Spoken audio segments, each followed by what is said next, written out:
সবাইকে স্বাগত জানাচ্ছি বিডিভিউজ ইনফোটেনমেন্টে। আপনাদের সাথে আছি আমি সুস্মিতা দাস। তুরস্কের ড্রোন নির্মাতা প্রতিষ্ঠান এবং মনুষ্য বিমান আকাশযান বা ইউএভি রপ্তানির ক্ষেত্রে দেশটির অপ্রতিদ্বন্দ্বী প্রতিষ্ঠান বেকার আবারও বিগত কয়েক বছরের মতো 2024 সালেও তুরস্কের প্রতিরক্ষা ও বিমান খাতের সর্বোচ্চ রপ্তানিকারক প্রতিষ্ঠান হিসেবে স্বীকৃতি পেয়েছে। সম্প্রতি দেশটির প্রেসিডেন্সি অফ ডিফেন্স ইন্ডাস্ট্রিজ বা এসএসবি থেকে স্বীকৃত একটি বিবৃতিতে এ বিষয়টি নিশ্চিত করা হয়। বিবৃতিতে আরও বলা হয়, বেকার 2024 সালে প্রায় $1.8 বিলিয়ন রপ্তানি করতে সক্ষম হয়েছে। ফলে এই প্রতিষ্ঠানটি শীর্ষ 10 রপ্তানিকারকের মধ্যে প্রথম স্থানে অবস্থান করেছে। বিস্তারিত থাকছে এবারের প্রতিবেদনে।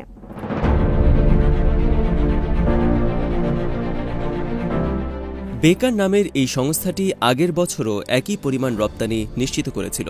2023 সালেও সংস্থাটি চালানের দিক থেকে এই খাতের শীর্ষস্থান ধরে রেখেছিল এবং এবারও তার আধিপত্য ও সাফল্য অব্যাহত রেখেছে।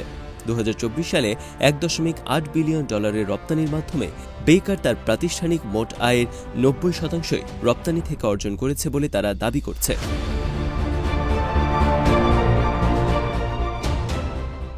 বেকারের প্রধান নির্বাহী হেলু বেইরাক্তার সম্প্রতি সামাজিক যোগাযোগ মাধ্যম এক্সে একটি পোস্ট দিয়ে জানান যে 2024 সালে $1.8 বিলিয়ন রপ্তানির মাধ্যমে বেকার বৈশ্বিক ইউএভি রপ্তানি বাজারের শীর্ষ প্রতিষ্ঠান এবং একটি উচ্চতর প্রযুক্তির কেন্দ্রস্থল হিসেবে নিজেদের প্রতিষ্ঠা করেছে।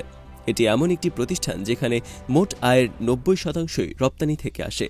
এই সাফল্যের জন্য বেকার পরিবারের প্রতি হালু তার পোস্টে গভীরভাবে কৃতজ্ঞতা প্রকাশ করেন।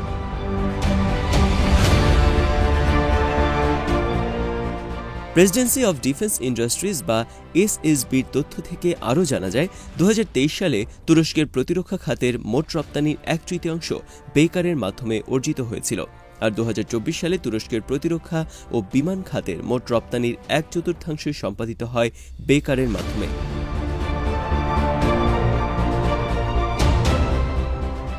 2024 সালে তুরস্কের প্রতিরক্ষা রপ্তানি $7.15 বিলিয়ন পৌঁছেছে, যা আগের বছরের তুলনায় প্রায় 30% বৃদ্ধি পেয়েছে এবং নতুন একটি রেকর্ড স্থাপন করেছে। সাম্প্রতিক বছরগুলিতে বিভিন্ন দেশে তুরস্কের প্রতিরক্ষা শিল্প নির্মিত সমরাস্ত্র বিক্রির উচ্চাহার লক্ষ্য করা যাচ্ছে। 2023 সালেও বহির্বিশ্বে তুর্কি সমরাস্ত্রগুলোর বিক্রির ক্ষেত্রে ঊর্ধ্বমুখী প্রবণতা দেখা গিয়েছিল। এরই ফলশ্রুতিতে দেশটি গত বছর $5.5 বিলিয়ন সমরাস্ত্র রপ্তানি করেছিল, যা তখনকার সময়ও একটি নতুন রেকর্ড ছিল।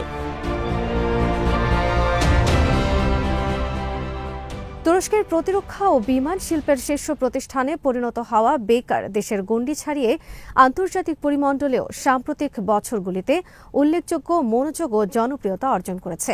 বেকার নির্মিত বেরাক্তার TB2 কমব্যাট ড্রোন বিশ্বব্যাপী খ্যাতি লাভ করেছে। বিশেষ করে ইউক্রেনের সামরিক বাহিনী রাশিয়ার বিরুদ্ধে যেভাবে সফলতা পেয়েছে, কিংবা বছর 4 আগে নাগোর্নো কারাবাখের যুদ্ধে এবং সর্বশেষ উত্তর আফ্রিকার অভিযানে সফলভাবে ব্যবহৃত হওয়ার পর এর জনপ্রিয়তা ও চাহিদা অনেকটাই বেড়েছে।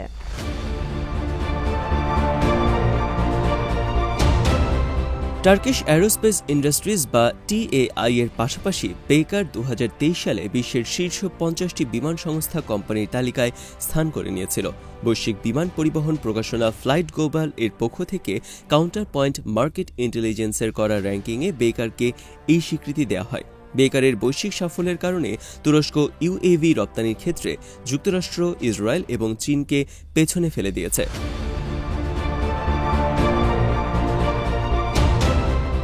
2024 সালের সেপ্টেম্বর মাসে প্রকাশিত মার্কিন ভিত্তিক think tank centre for new American সিকিউরিটির এক প্রতিবেদনে উল্লেখ করে জানানো হয় যে গোটা বিশ্বে ড্রোনের যে রপ্তানি বাজার এর 65% তুরস্ক নিয়ন্ত্রণ করে।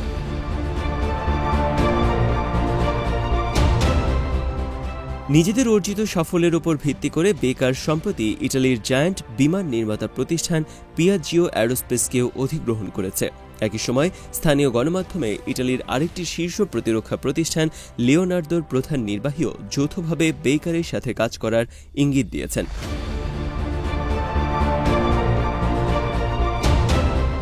বেকারের সাথে সম্ভাব্য অংশীদারিত্ব এবং পিয়াজিও অধিগ্রহণের খবর প্রকাশ্যে আসার পর গত জানুয়ারি মাসে লিওনার্দোর শেয়ারের মূল্য উল্লেখযোগ্যভাবে বৃদ্ধি পেয়েছে। এখন পর্যন্ত বেকার কোম্পানিটি তার জনপ্রিয় বেইরাক্তার TB2 ড্রোনের জন্য 34টি দেশের সঙ্গে এবং ভারী যুদ্ধ ড্রোন আকিঞ্চির জন্য 10টি দেশের সঙ্গে চুক্তি স্বাক্ষর করেছে। বর্তমানে এটি দেশের প্রথম বিমানবাহী রণতরীর জন্য উপযোগী বেইরাক্তার TB3 ড্রোন এবং একটি মানববিহীন যুদ্ধবিমান কিজিলেলমা তৈরি করছে।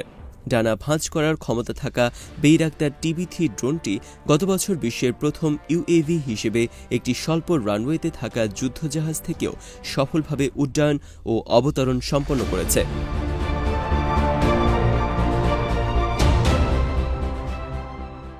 প্রেসিডেন্সি অফ ডিফেন্স ইন্ডাস্ট্রিজ বা SSB থেকে প্রকাশিত তালিকা অনুযায়ী 2024 সালে তুরস্কের প্রতিরক্ষা ও বিমান খাতে সর্বাধিক রপ্তানি করা প্রতিষ্ঠানগুলো হল বেকার, TAI, ASFAT, MKE, ARCA defence, TUSUS engine industries, Aselsan, Otokar, Roketsan এবং সামুসন ইয়ুথ সাভুনমা। রপ্তানি মূল্যের দিক থেকে বেকারের পরেই আছে TAI, যার রপ্তানি আয় $750 মিলিয়ন, $664 মিলিয়ন রপ্তানি আয় নিয়ে ASFAT তৃতীয় স্থানে ছিল।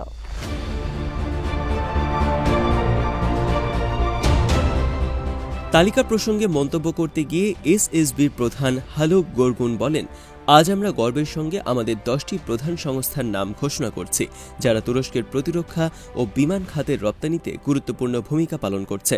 এই সংস্থাগুলো বিশ্বমঞ্চে আমাদের পতাকা গর্বের সাথে উড্ডয়ন করেছে এবং প্রতিরক্ষা শিল্পের এই অগ্রগতির মধ্যে দিয়ে আমাদের যৌথ দৃষ্টিভঙ্গি ও সমন্বয় এবং উদ্ভাবনী সংস্কৃতি প্রতিফলিত হয়েছে।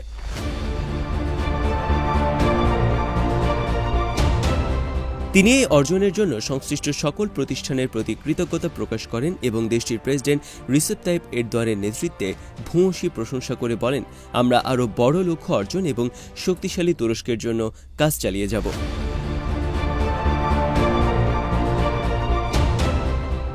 এদিকে বেকারের এই অগ্রযাত্রার সংবাদের মধ্যেই প্রকাশিত আরেকটি খবর থেকে জানা গেছে, তুরস্ক সৌদি আরবের সঙ্গে $6 বিলিয়ন প্রতিরক্ষা চুক্তি চূড়ান্ত করার পরিকল্পনা করছে, যার আওতায় যুদ্ধজাহাজ, ট্যাঙ্ক ও মিসাইল ডিফেন্স সিস্টেম অন্তর্ভুক্ত থাকবে। চুক্তির আওতায় তুরস্কের যুদ্ধবিমান উন্নয়ন কর্মসূচিতে সৌদি আরবের অংশগ্রহণের সম্ভাবনা রয়েছে, যা আগামী মার্চ মাসে প্রেসিডেন্ট রিসেপ তাইপ এরদোয়ানের সৌদি সফরের সময় চূড়ান্ত হতে পারে বলে ব্লুমবার্গ নিউজ জানিয়েছে। বিশ্বের অন্যতম বৃহত্তম অস্ত্র আমদানিকারক দেশ সৌদি আরব তুরস্কের ক্রমবর্ধমান প্রতিরক্ষা বাজারের জন্য একটি গুরুত্বপূর্ণ অংশীদার।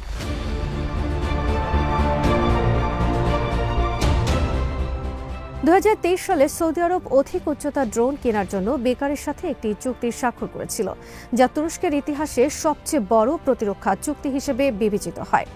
নতুন চুক্তির মাধ্যমে আলতায় মূল যুদ্ধ ট্যাঙ্ক ও ক্ষেপণাস্ত্র প্রতিরক্ষা ব্যবস্থার ক্ষেত্রেও সহযোগিতা সম্প্রসারিত হবে বলে তুর্কি কর্মকর্তারা জানিয়েছেন। এছাড়া তুরস্ক চায় যে সৌদি আরব তার কান ফাইটার জেট প্রকল্পেরও অংশীদার হোক। এই কান যুদ্ধবিমান 2023 সালে প্রথম সফল পরীক্ষামূলক উড্ডয়ন সম্পন্ন করেছিল, তবে এই বিমানটির পূর্ণ কার্যক্রমে যেতে এখনও কয়েক বছর সময় লাগবে।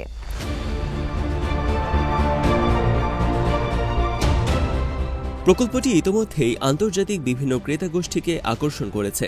কান যুদ্ধবিমান প্রকল্পে যুক্তরাজ্যের BAE সিস্টেমসও জড়িত রয়েছে এবং কর্মকর্তারা ইঙ্গিত দিয়েছেন যে আরও দেশ এই প্রকল্পের পরবর্তী পর্যায়ে এসে যোগ দিতে পারে। তুরস্কের পররাষ্ট্রমন্ত্রী হাকান ফিদানের সৌদি আরবের সফরকালীন এই প্রতিরক্ষা চুক্তির পাশাপাশি অন্যান্য দ্বিপাক্ষিক বিষয় নিয়ে আলোচনা হওয়ার কথা রয়েছে। সরকারি পরিসংখ্যান অনুযায়ী 2024 সালে তুরস্কের প্রতিরক্ষা রপ্তানি বার্ষিক প্রায় 30% বৃদ্ধি পেয়ে $7.2 বিলিয়ন পৌঁছেছে, যা প্রতিরক্ষা ইতিহাসের একটি নতুন রেকর্ড।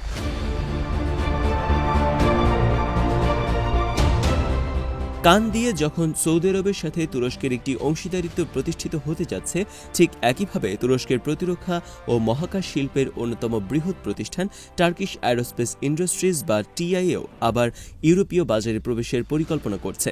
সংস্থাটির প্রধান নির্বাহী মেহমেদ দেমিরোগলু সম্প্রতি এক সাক্ষাৎকারে বলেছেন, আমাদের লক্ষ্য এই বছর রপ্তানি 50% বৃদ্ধি করা।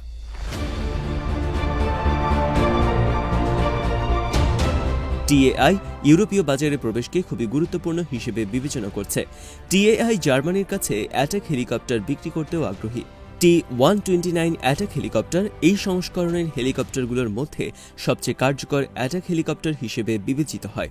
এই হেলিকপ্টারগুলো অ্যান্টি আর্মার, সশস্ত্র নজরদারি, স্থল আক্রমণ, এসকর্ট, প্রথা বহির্ভূত যুদ্ধ, ফায়ার সাপোর্ট এবং স্বল্প দূরত্বের অ্যান্টি এয়ারক্রাফট মিশনের জন্য ব্যবহৃত হতে পারে।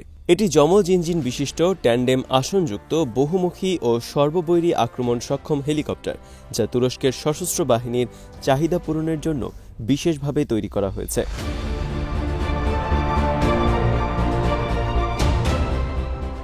নানামুখী চ্যালেঞ্জ থাকার পরও আন্তর্জাতিক বাজারে তুর্কির প্রতিরক্ষা পণ্যের চাহিদা বৃদ্ধি পেয়েছে, আর তা হয়েছে তুর্কি সমরাস্ত্রগুলোর গুণমান, সক্ষমতা এবং মূল্য কার্যকারিতা অনুপাতের কারণে। আগামীতে এই তুর্কি সমরাস্ত্রের চাহিদা আরও বাড়বে বলে সমরাস্ত্র বিশ্লেষকরা মনে করছেন। আজ এখানেই শেষ করছি। সমরাস্ত্র, প্রতিরক্ষা ও কূটনীতির নানা তথ্য জানতে চোখ রাখুন বিডিভিউজ ইনফোটেনমেন্টে। চ্যানেলটি ভালো লাগলে সাবস্ক্রাইব করুন, সংযুক্ত থাকুন আমাদের ফেসবুক পেজে। সবাইকে স্বাগত জানাচ্ছি বিডিভিউজ ইনফোটেনমেন্টে। আপনাদের সাথে আছি আমি সুস্মিতা দাস। তুরস্কের ড্রোন নির্মাতা প্রতিষ্ঠান এবং মনুষ্য বিমান, আকাশযান বা ইউএভি রপ্তানির ক্ষেত্রে দেশটির অপ্রতিদ্বন্দ্বী প্রতিষ্ঠান বেকার আবারও বিগত কয়েক বছরের মতো 2024 সালেও তুরস্কের প্রতিরক্ষা ও বিমান খাতের সর্বোচ্চ রপ্তানিকারক প্রতিষ্ঠান হিসেবে স্বীকৃতি পেয়েছে। সম্প্রতি দেশটির প্রেসিডেন্সি অফ ডিফেন্স ইন্ডাস্ট্রিজ বা এসএসবি থেকে ইস্যুকৃত একটি বিবৃতিতে এ বিষয়টি নিশ্চিত করা হয়। বিবৃতিতে আরও বলা হয়, বেকার 2024 সালে প্রায় $1.8 বিলিয়ন রপ্তানি করতে সক্ষম হয়েছে। ফলে এই প্রতিষ্ঠানটি শীর্ষ 10 রপ্তানিকারকের মধ্যে প্রথম স্থানে অবস্থান করেছে। বিস্তারিত থাকছে এবারের প্রতিবেদনে।